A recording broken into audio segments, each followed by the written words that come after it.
Hi everyone, welcome back to Terrier TV. My name is Katarina Cordero, and today I am joined with three players on the women's basketball team here at St. Francis. So without further ado, let's introduce them. Hi, my name is Isabella Posset. I am going to be a senior in the classroom, junior on the court, but I'm very excited to be here today. Hi, I'm Alyssa. I am gonna be a junior, and yeah, I'm excited to be here too. Hi, my name is Zharia Hutchinson. I'm a freshman here at St. Francis, and I'm excited to be in this interview. Thanks for having me. Something that, as being a female athlete, and as well as being a college student, and as you all just discussed, you're all on different aspects on your academic journey. So I would like to know, how do you girls balance being a athlete as well as being a student? I think honestly, it's all about your time management and how you take advantage of 30 minutes you have between a practice or a lift or an hour you have in between it. It doesn't matter. Just little things like that kind of adds up. And then obviously when seasons, when we're in season and basketball games are going on, traveling, doing your work while traveling is also important. But honestly, when you have fun and have such a great team atmosphere, it makes everything better because you guys can kind of help each other, bounce ideas off each other. So I think it's hard, but once you put your mind to it, you can do it. Yeah, I definitely agree with Bella. I think it's all about learning your time management. Coming in as a freshman, it's definitely a big change and something that's completely different. But I think our staff definitely, and our coaching staff definitely helps us as well. We all have academic advisors that we can talk to, and that kind of help us plan out our day or help us stay focused on what we have to do for the week. Bella's right, just finding the little bit of time that you have to kind of get things done, even just getting things done ahead of time so you don't have to worry about them later is definitely really big and definitely helpful. It's just all about organization. Staying organized just helps you keep all your activities in perspective and stay on top of things in a timely fashion. So I also want to ask about how being at St. Francis has affected your journey and how that's made you a better player, as well as surrounding yourself with all these other women who have the same goal. So for me, I was very comfortable with just being comfortable. I have a very specific comfort zone that I just kind of being in. And I think that by being here, just the coaches have just allowed me and pushed me to just get out of that comfort zone and just be a better player, whether it's a better player or being a better person. And I think even with the teammates, just their encouraging words, whether I'm having a bad day or a bad practice or just by them going hard in practice, I think it helps on and off the court. And something I think that's also different about our program is that we also have an all-women staff, which I think is very rare, and I think it definitely plays a role. And yeah, it's great being here. So Well, for me, I have a different experience because I'm coming in so new, but the time I've been here, it's been amazing. These coaches, the coaching staff has completely changed my perspective on so many things and on the game and in life. And it's been truly amazing coming from a different school in a different area. And it's been amazing. And the girls make everything so much better. I definitely agree with both of them. Like Bella, I think my experience is different as well. I came to St. Francis at 17, so that means I had to grow up really quickly. I had to put my fears and my doubts to the side and stay focused with my teammates on the tasks that we had ahead. And they helped me to develop into the player that I am now. I think they definitely kept me encouraged by talking with me, letting me know that they were there if I needed anything. And they overall just made me feel better about the process and the adjustments, as well as the coaching. Speak about the coaching. Having an all-woman coaching staff, I believe personally, is so important, especially in a women's sport, because we see many times that it may be a women's team, but a majority of the staffing are not females. And how do you believe that has affected you as well? And how has that changed different coaching styles and made your team a better team? For me, it's different because my whole high school career was in AAU and everything was always done coached by a male. So this is my really first experience having an all women's coaching staff, and it's honestly been amazing, because you don't really understand how well you can connect with every single one and have such like a strong connection and relationship that also leads onto the court, and having that trust with your coach just builds so much energy and so much like confidence between players without even like getting into like the technical skill sets yet. And I feel like that's so important, that what builds team and team chemistry. So far my experience has been amazing, and I love having all women coaches. Yeah, I definitely agree with Bella. I think that like you don't necessarily notice it until you actually have it, how you just feel comfortable with like going somewhere with every like kind of anything, because you know that they kind of maybe shared the same experience in college maybe, and that they kind of have went through things that you might be going through, and it's like a little easier to relate to them and kind of like build that bond with them, and just like that trust. And I think that also like leads onto the court as well.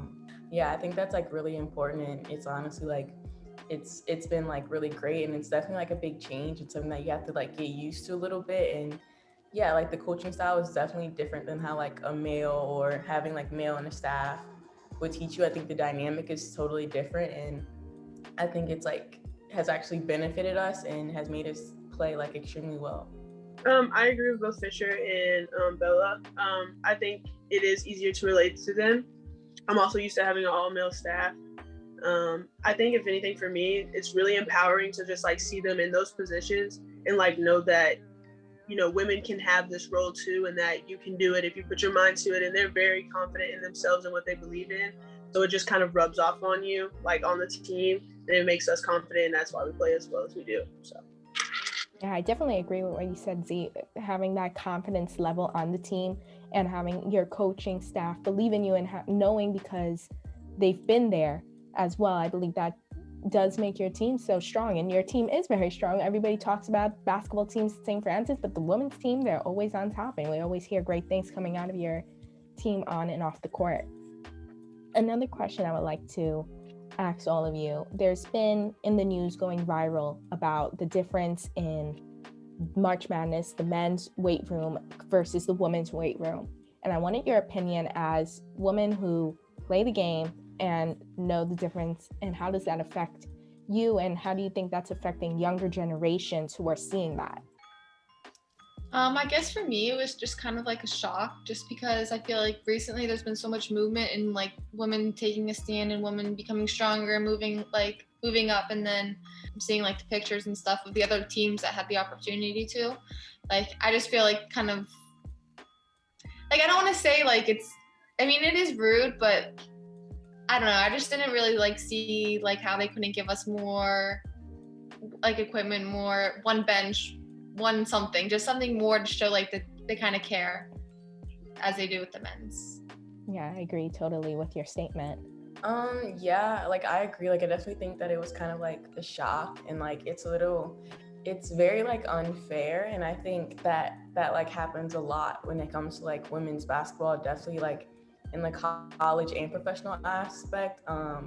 It's definitely like shown like, you know, like we always, like I think a lot of us always joke around how we're like, oh yeah, like nobody even comes to like our games anyway. Like we have very like scattered fans, and you go to a men's game and like the gyms are like packed, and like there's so many people. And I think that like definitely like the weight room situation is just giving like the girls even like the opportunity to like be on the same like playing field. And I think a lot of times like we don't necessarily like notice it, or like they don't necessarily pay attention to it. And like I definitely agree. Like I think it was definitely a shock, because like we are making like movements and definitely like trying to bring more awareness and like attention to it. And so I think that them just kind of like, I guess, downplaying and thinking that like nobody really like care that there wasn't like anything, or like anyone would see the difference, is definitely like a little like disrespectful, I think, to the NCAA and like everything that like the girls are doing. Because at the same time it can feel like your sport like doesn't matter. Like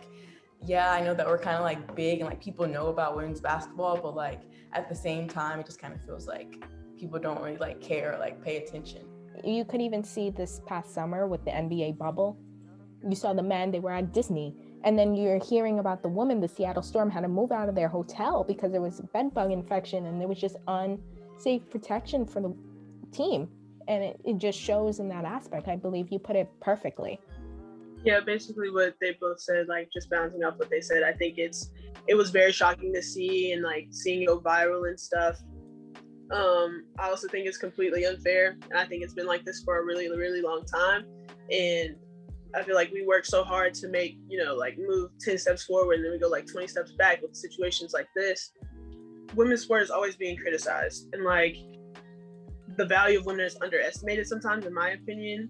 And it can be very disheartening, like being a female athlete and just like thinking about the younger girls that are watching this happen and unfold and seeing that with the result, there's nothing coming out of it. Like with the response that the NCAA vice president for the women's side said, I don't think that her response was like out of sincerity.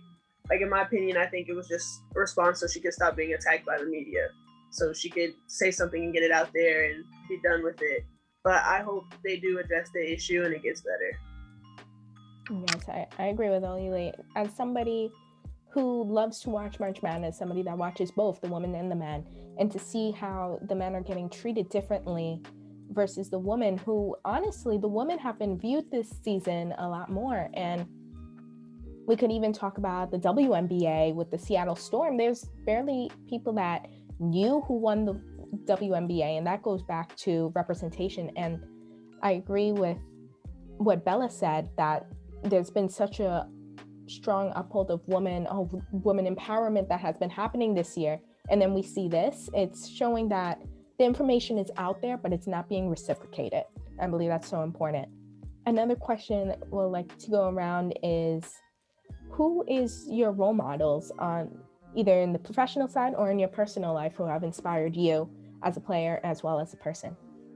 So for me, and definitely like in the sports world, I would have to say is like Naomi Osaka. I think that with her being so young and like achieving just like so much, while also kind of like having a voice with everything that was kind of like going on with like Black Lives Matter and just even like women empowerment. I think that that's like definitely like super important and something that I think a lot of young girls should see and like be a part of. And in my personal life, I would definitely have to say my mom. She's honestly like she's just amazing. Like she's just kind of always there and taught me that like I can literally do like anything if I just want to and like kind of put my mind to it. Even if I'm having a bad day, a bad game, whatever, she's just always there, like talking me through it. And that's just kind of always someone that like I've looked up to and like I wanted to kind of like be when I get older. For me, it definitely would be my sister, just because she was always like 3 years older than me, so she already did everything I did. So she like walked me through it and showed me the steps, but also like told me what to do better than the same mistakes she didn't make throughout like my whole college experience. Just her being there and after every game and in the gym with me late nights just showed so much, and that's someone who I always would look up to. For me, I think in the sports world, it would have to be Diamond Shields. She's in the WNBA. She plays for the Chicago Sky. I think the reason why she's my role model is that she's always like constantly fighting for what's right. Whether that be women's right, whether that be Black Lives Matter, she's always fighting for what she believes in. And I think that's really encouraging. And that's why I like to look up to her. And then I also got to meet her before I left Tennessee and came to New York for college here at St. Francis. And she gave me lots of like words of advice to take with me in basketball and how to play the game and what I should look for, things like that. And just in like regular life situation. And I think for my personal life, it definitely have to be my mother as well. Like she was there through everything. Like when I started my journey in basketball, and just, I don't know what I would do without her. And she is definitely a super independent and confident woman. And that's something I've always wanted to be. So just having her there for me is just like amazing and grateful to have her. So for our last question today, what advice would you give to younger girls who want to be college athletes and want to be where you are? What has empowered you to continue, and what has been skills that you learned to get to this point? I think for me, like the advice I would give is just like, if you really want something, if you put your mind to it, that you're gonna achieve it no matter what happens. Because I think like determination, like you're having a strong mentality and pursuing something you want, builds your character and builds how strong and your will to do something. So I think like little girls that want to play professional or have dreams to go to WNBA, like if you work for it, you can always get there. Yeah, I think my advice would kind of be the same. Just kind of always having that like work hard mentality that like it's definitely gonna be tough. It's definitely not gonna be easy. But I think our coaches tell this all the time. Like if it was easy, then like everyone would be doing it and like everyone would be here. So I think that you're like just telling them that you're definitely gonna have to work harder than like everyone else, whether that's being in the gym later than everybody else, coming to gym earlier than everybody else, and I would also tell them that just the things that you do learn in like this environment or in the basketball life environment don't just apply to basketball, but they can also be like applied to like your regular life as well, and like as a person as well, and things that you're going to be able to take with you and like hold forever. And I think that that's really important. So just working hard always and keeping that like mentality that you can do whatever you put your mind to. Yeah, I'd say to make sure that you're committed to the process so you can like become successful. I would also say don't become like disheartened by the sexism in the sport, because it comes with what they're going to choose to do, regardless if it's a sport or if it's just a regular job. I say stay focused on your goals and be consistent, and leave a legacy behind, like for the girls that will come behind them, so they can look up to them, so they can be their role models. Thank you. That was such great advice. So thank you everybody who watched this video. Make sure to like and subscribe. And if you love this team as much as we do at St. Francis, follow them on SFBKWBB on Instagram and make sure you stay tuned for the next video. Thank you everybody.